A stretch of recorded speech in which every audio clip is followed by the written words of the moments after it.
Hello বন্ধুরা, welcome back to my channel. কেমন আছেন আপনারা সবাই? আশা করি আপনারা সবাই খুব ভালো আছেন।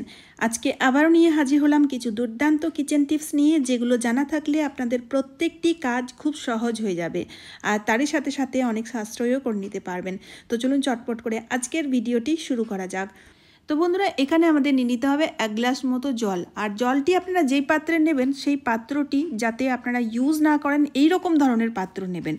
তারপরে নিয়ে নিতে হবে হারপিক। তো এখানে বন্ধুরা আমি 2 ঢাকনা মতো হারপিক ঢেলে দিয়েছি জলের মধ্যে, আর তারই সাথে সাথে 1 চামচ মতো ডিটারজেন্ট পাউডার দিয়ে দিলাম। এবার ডিটারজেন্ট পাউডার দেওয়ার সাথে সাথে 1 চামচ মতো সাদা লবণও দিয়ে দিতে হবে। লবণ দেওয়ার সাথে সাথে দেখবেন খুব সুন্দর মতো একটা রিয়াকশান ক্রিয়েট হবে। তার মানেই বন্ধুরা বুঝতে হবে এই সলিউশনটি খুব সুন্দর মতো ওয়ার্ক করা স্টার্ট করে দিয়েছে। আর লাস্টে আমাদের দিয়ে দিতে হবে 1 ঢাকনা মতো ভিনিগার। সবগুলো জিনিস মিশিয়ে নিতে হবে। আর সবগুলো জিনিস এইভাবে চামচের সাহায্যে আমি মিশিয়ে নিলাম। মিশিয়ে নেওয়াতেই একটা তৈরি হয়ে গেলে দারুণ পাওয়ারফুল সলিউশন। আমরা বাজার থেকে ফিনাইল বা নিমাইল বা লাইজল কিনে আনি। তো বন্ধুরা, সেই সব লাইজল, ফিনাইল বা নিমাইল কোনো কিছু সলিউশন কেনার প্রয়োজন পড়বে না। আপনারা চটজলদি বাড়িতেই তৈরি করতে পারবেন। আর এটা তৈরি করে আপনারা স্টোর করে যে কোনো বোতলের মধ্যে রেখে দিন, একদমই খারাপ হবে না। আর প্রত্যেক দিন ঘর মোছার সময় ঘর মোছার জলে 1 ঢাকনা করে ঢেলে দিন। আর কোনো রকম বাজার চলতি সলিউশন কেনার বা ইউজ করার প্রয়োজন পড়বে না। এই সলিউশনটি এতটাই পাওয়ারফুল, প্রত্যেক দিন ঘর মোছার জলে দিয়ে যদি ইউজ করতে পারেন তাহলে আপনাদের ঘরের মধ্যে কোনো রকম কোনো পোকামাকড় থাকবে না বা মেঝের মধ্যে কোনো দাগ থাকবে না। খুব সুন্দর মতো ক্লিনিংও হয়ে থাকে, আর তারই সাথে সাথে ঘর থেকে নেগেটিভিটিও দূর হবে। তাই বন্ধুরা অবশ্যই চটপট তৈরি করে ইউজ করুন। চলে এলাম পরবর্তী আইডিয়া নিয়ে। তো বন্ধুরা, এখানে আমি নিয়েছি একটা সাবানের প্যাকেট।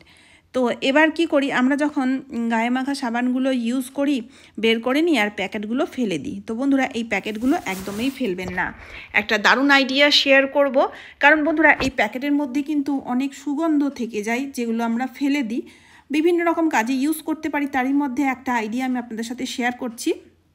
তো এখানে দেখুন বন্ধুরা, নিয়েছি ন্যাপথলিন ট্যাবলেট একটা, আর 5 থেকে 6টা লবঙ্গ আর ন্যাপথলিন ট্যাবলেটটাকে আমি এভাবে একটু গুঁড়ো করে নিলাম। ঠিক আছে, গুঁড়ো করে নেওয়ার পরে এবার আমি এই সাবানের যে প্যাকেটটা দেখতে পাচ্ছেন সেই প্যাকেটের মধ্যে আমি ঢেলে দিয়ে এবারের মুখটাকে বন্ধ করে দেব।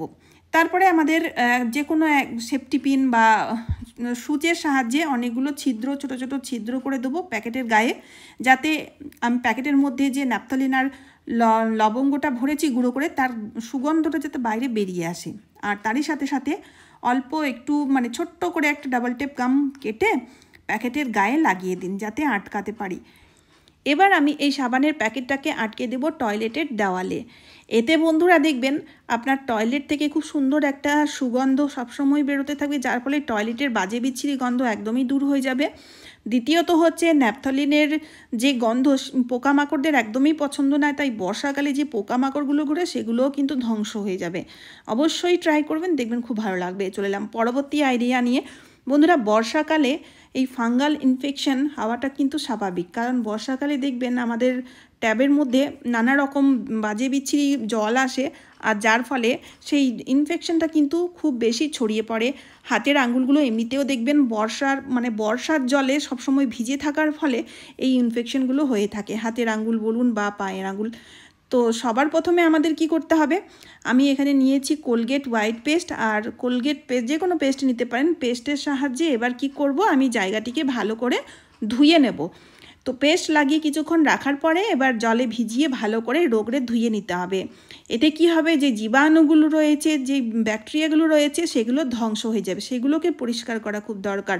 তারপরে হাতটাকে মুছে নিয়ে এবার আপনাদের আসল জিনিস যেটা করতে হবে সেটা হচ্ছে নিয়ে নিতে হবে সর্ষের তেল। আমি অল্প একটু সর্ষের তেল নিয়ে তেলটিকে হালকা একটু গরম করে নিয়েছি, আর তারই সাথে অল্প একটু হলুদ গুঁড়ো মিশিয়ে দিচ্ছি। হলুদ যেহেতু অ্যান্টিসেপটিক, আর সর্ষের তেল কিন্তু এরকম ফাঙ্গাল ইনফেকশন দূর করতে খুব সাহায্যকারী। আর হালকা একটু তেলটা গরম, আর এই গরম গরম তেলটাকে হাতের আঙুলের ফাঁকে ফাঁকে যেখানে যেখানে ইনফেকশন হয়েছে সেই জায়গায় লাগিয়ে দিন, এতে হালকা শ্যাকও পাওয়া যাবে। আর এই টোটকাটি এতটাই পাওয়ারফুল, দেখবেন একদিনের মধ্যেই আপনার ফাঙ্গাল ইনফেকশন একদম ঠিক হয়ে যাবে। তবে এটাকে লাগিয়ে কোনো রকম জলে হাত ভেজালে হবে না। পায়ের আঙুলের ক্ষেত্রেও কিন্তু আপনারা এই টোটকাটি ইউজ করতে পারেন, দেখবেন খুব আরাম পাবেন। তো চলুন বন্ধুরা, এবার দেখে নেওয়া যাক পরবর্তী টিপসটা। বন্ধুরা আমি দুটো দেশলাই কাঠি নেব, আর এই দেশলাই কাঠির যেই মশলা পাটটা রয়েছে ফসফরাস, সেই মশলা পাটটাকে আমাদের ভেঙে নিতে হবে। এবার কি করব, একটু গুঁড়ো করে নেব, ঠিক আছে। গুঁড়ো করে নেওয়ার পরে এর সাথে আমাদের মিশিয়ে দিতে হবে ভিনিগার, হোয়াইট ভিনিগার। আর হোয়াইট ভিনিগার মিশিয়ে দিলেই একটা দারুণ পাওয়ারফুল সলিউশন তৈরি হয়ে যায়। তবে এখানে বলি, যদি ভিনিগার না থাকে সেক্ষেত্রে আপনারা লেবুর রসেরও ইউজ করতে পারেন। এবার আমাদের কি করতে হবে, নিয়ে নিতে হবে এক টুকরো তুলো। তো এবার তুলো নিয়ে এই সলিউশনটিকে তুলোর মধ্যে ভালো মতো করে লাগিয়ে নেব। লাগিয়ে নিয়ে আমরা এই সলিউশনটার ইউজ কোথায় কিভাবে করব চলুন দেখে নেওয়া যাক। প্রত্যেকের বাড়িতেই কিন্তু কিচেন সিঙ্ক বা ওয়াশ বেসিন থেকেই থাকে, আর রাত্রের বেলায় দেখবেন রাতের অন্ধকারে কিচেন সিঙ্কের যে ড্রেনটা থাকে সেই ড্রেনের থ্রু আরশোলা বা বিষাক্ত পোকামাকড় এসে থাকে। তো সেক্ষেত্রে বন্ধুরা খুব সমস্যার সৃষ্টি হয়। বর্ষাকালে কিন্তু এই সমস্যাটি সবচেয়ে বেশি দেখা যায়। এমনিতে সাধারণ দিনে দেখবেন আরশোলার উপদ্রব প্রচুর দেখা যায়, আর এই সিঙ্কের ড্রেনের থ্রুই কিন্তু আরশোলা বা পোকামাকড়রা এসে সারা ঘরে ছড়িয়ে পড়ে। তো সেক্ষেত্রে রাত্রিবেলায় এই সলিউশনটি যদি আপনারা কিচেন সিঙ্কের ড্রেনের মধ্যে যদি এভাবে রেখে দিতে পারেন, তাহলে এর গন্ধটা এতটাই উগ্র পোকামাকড়েদের বা আরশোলাদের একদমই পছন্দ না। যার ফলে দেখবেন বন্ধুরা আপনার বাড়িতে আর কোনো রকম কোনো পোকা বা আরশোলার একদমই দেখা মিলবে না। আর এই সলিউশনটি মোটামুটি আপনারা 4 থেকে 5 দিন ইউজ করতে পারেন। অতএব রাত্রিবেলায় দিয়ে রাখতে হবে, আর সকালবেলায় যখন ঘুম থেকে উঠবেন, যখন কিচেন সিঙ্ক ইউজ করবেন তার আগে সলিউশনটিকে উঠিয়ে নিতে হবে, আবার রাত্রিবেলায় এই কাজটি করতে হবে। অবশ্যই করবেন। তো চলুন এবার দেখে নেওয়া যাক পরবর্তী টিপসটা।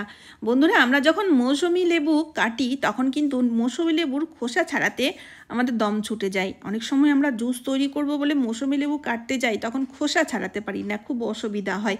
এমনিতে কমলা লেবুর খোসা খুব তাড়াতাড়ি ছাড়িয়ে ফেলি, কিন্তু মৌসুমি লেবুর খোসা ছাড়াতেও অসুবিধা হয়। সেক্ষেত্রে একটা ট্রিক বলছি দেখুন। চাকু বা ছুরি বা বটি দিয়ে আপনাদের কি করতে হবে, মাঝ বরাবর একটা কাট লাগিয়ে নেবেন, যাতে মানে পুরোটা না কাটে, শুধুমাত্র খোসা পর্যন্তই এই কাটটা থাকে। তারপরে একটা চামচ দিয়ে এবার সেই চামচটাকে খোসার ভেতরে এভাবে আস্তে আস্তে পুশ করতে হবে, চারিদিকে ঘুরিয়ে ঘুরিয়ে পুশ করতে হবে। এই যে দেখতে পাচ্ছেন, এতে কি হবে দেখবেন মৌসুমি লেবুর খোসাটি নিজে নিজেই ছাড়তে শুরু করে দেবে। খুব সহজেই আমরা খুব চটজলদি এই পদ্ধতিতে মৌসুমি লেবুর খোসাগুলোকে ছাড়িয়ে ফেলতে পারবো। আশা করছি আইডিয়াটি আপনাদের কাজে দেবে। কাজে দিলে ভিডিওটি শেয়ার করতে ভুলবেন না। চলে এলাম পরবর্তী আইডিয়া নিয়ে। বন্ধুরা প্রত্যেক দিন সকাল সন্ধ্যা তো আমরা প্রত্যেকেই প্রত্যেক বাড়িতে চা হয়েই থাকি, কিন্তু এই চা পাতা ডুপ্লিকেট না আসল না ভেজাল মেশানো আছে সেটা আমাদের জানা খুব দরকার। আপনারা কি কখনো ভেবেছেন বন্ধুরা, ব্র্যান্ডেড চা পাতা হলেও কিন্তু আজকাল বাজার চলতি বেশিরভাগ জিনিসেই কিন্তু ভেজাল মেশানো রয়েছে। তাই বাড়িতে চা পাতা আনার সাথে সাথে এই পরীক্ষাটি অবশ্যই করবেন। হাতের মধ্যে অল্প একটু চা পাতা নিয়ে অল্প একটু জল মিশিয়ে এইভাবে রাব করবেন। এইভাবে রাব করাতেই যদি চা পাতার মধ্যে কোনো রকম আর্টিফিশিয়াল কালার মেশানো থাকে তাহলে দেখবেন আপনার হাতটি লাল হয়ে যাবে। আর যদি কোনো রকম আর্টিফিশিয়াল কালার না থাকে তাহলে দেখবেন হাতটি লাল হবে না, হালকা একটু অরেঞ্জ অরেঞ্জ কালার দেখতে পাচ্ছেন, এটা হচ্ছে চা পাতার ন্যাচারাল কালার। তাই বন্ধুরা এবার থেকে বাজার থেকে যখনই চা পাতা কিনে আনবেন অবশ্যই এইভাবে পরীক্ষা করে দেখে নেবেন যে চা পাতাটি আসল না এর মধ্যে কোনো রকম কোনো ভেজাল মেশানো রয়েছে কি না। তো চলুন আজকের মতো এই পর্যন্ত। আশা করছি এই ভিডিওটি আপনাদের খুবই উপকারে আসবে। তাই উপকারে আসলে ভিডিওটি শেয়ার করতে ভুলবেন না। তার সাথে সাথে চ্যানেলটিকে সাবস্ক্রাইব করে অবশ্যই আমার পাশে থাকবেন। তো চলুন আবারও দেখা হচ্ছে অন্য কোনো নতুন ভিডিওতে। আপনারা সবাই খুব ভালো সুস্থ থাকবেন। টাটা বন্ধুরা।